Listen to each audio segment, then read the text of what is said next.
চলে এসেছি। আজ আমি একটা অন্য ধরনের গাছ বানানো নিয়ে দেখাবো। আজ আর কোনো রেসিপি দেখাবো না। আমি কিভাবে আমার ছাদ বাগানে নতুন ধরনের গাছ বানিয়েছি আমি নিজে কলমের পদ্ধতিতে, সেই পদ্ধতি আপনাদের মধ্যে শেয়ার করব। আপনারা প্লিজ ভিডিওটি দেখতে থাকবেন স্কিপ না করে।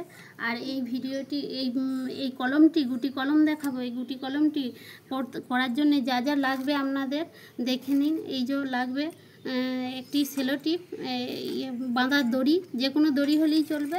আর তার সাথে লাগবে অ্যালোভেরা, রুটিং হরমোন হিসাবে অ্যালোভেরা। আর আপনারা কাটিং এইড পাউডারও দিতে পারেন।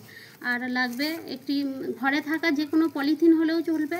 পলিথিনকে আপনারা সাইজ করে কেটে নেবেন, লম্বালম্বিভাবে সাইজ করে কেটে নেবেন, তাহলেই হবে।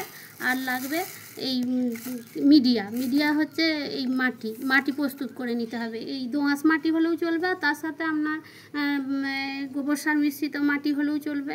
আর যদি আপনাদের বাড়িতে কোকোপিট থাকে তাহলেও কোনো অসুবিধা নেই, কোকোপিট দিয়েও আপনারা বানাতে পারেন।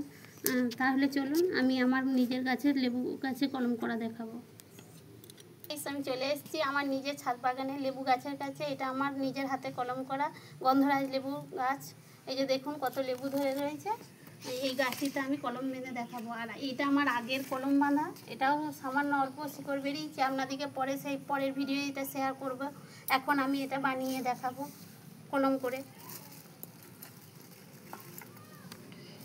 এই যে 1 ইঞ্চি সমান ছুলে নেব, হাফ ইঞ্চি সমান ছুলে নেব, এই কেটে নেব।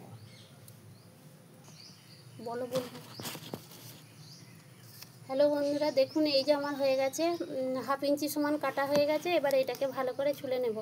একটুও বাকল লেগে থাকা চলবে না গাছের মধ্যে। বাকল লেগে থাকলে এটাতে আর হবে না, শিকড় গজাতে দেরি হবে, বা জুড়ে গেলে আর শিকড় গজাবে না। এটা এমনি করে ছুলে নিতে হবে, একটু ভালো করে পরিষ্কার করে ছুলে নিতে হবে।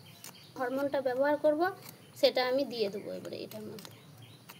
জেলটা আমি এর মধ্যে লাগিয়ে দেবো, এর মধ্যে অ্যালোভেরা জেলটা আমি লাগিয়ে দেবো। ভালোভাবে সুন্দর করে অ্যালোভেরা জেলটি দিয়ে দেব। আপনারা কাটিং এইড পাউডারও ব্যবহার করতে পারেন। দিয়ে যে মিডিয়াটি প্রস্তুত করে রেখেছি, সেই মিডিয়াটি আমি এখানে দিয়ে দেব।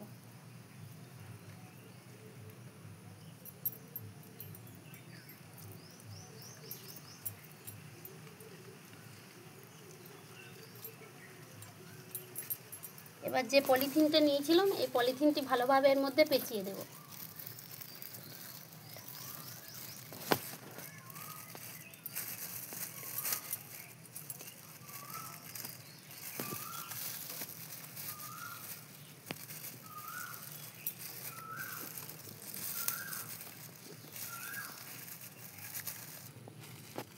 বন্ধুরা, এই যে পেঁচানো হয়ে গেছে আমার। ভালোভাবে চিকচিকিটাকে ভালোভাবে ফোল্ড করতে হবে।